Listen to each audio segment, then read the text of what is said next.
For the longest time when I thought about work, healthy living didn't factor in. I just didn't associate the two. And I definitely didn't know about the resources available to me as a disabled person. So I suffered through a lot of avoidable problems. Eventually, it got to a breaking point. But that led me to make the changes necessary to make my work life as healthy as my personal life.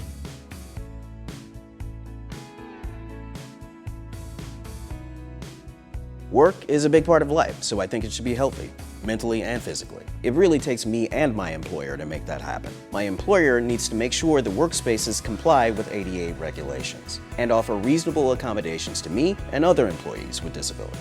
But I need to make sure I'm developing good habits and practices. One of the biggest things for me was learning how to take a break. We get several throughout the day, but I wasn't taking advantage of it. I would stay at my desk and surf the net, then go right back to my project. Never moving, staying in the same position. I was staying that way for hours and it was taking a toll. My joints are hypermobile. Staying in the same position for so long was putting a lot of stress on the muscles in my neck and my shoulders. That caused them to spasm, but I would just power through it. By the time I got off, I would have a massive head and neck ache, which would ruin the rest of my day. It finally got to be too much. I had to make a change. I knew I needed to be moving, so I started moving on my breaks. I spaced them out throughout my shift. I even set an alarm on my phone so I know when to go.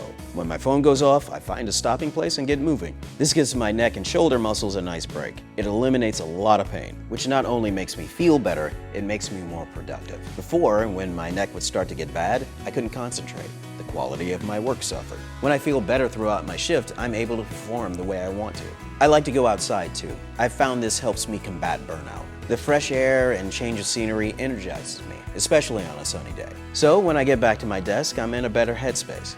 That means work isn't so much of a slog to get through. I try to fit in movement in other ways too, like during meetings. Instead of sitting in a conference room, me and my coworkers move throughout our meeting. Sometimes outside, sometimes through the halls of the office. I also changed how my workspace is set up. Before, I was looking down at my monitor. Holding my head in that position all day was bad for my neck. So now my monitor is on a small riser so I can look directly at it. My employer even provided it as a reasonable accommodation. These aren't even big changes. I do them in the office and when I work from home. And they've gone a long way to improving my work life. And they've made me a better employee. So I'm going to keep looking for ways to make work healthy.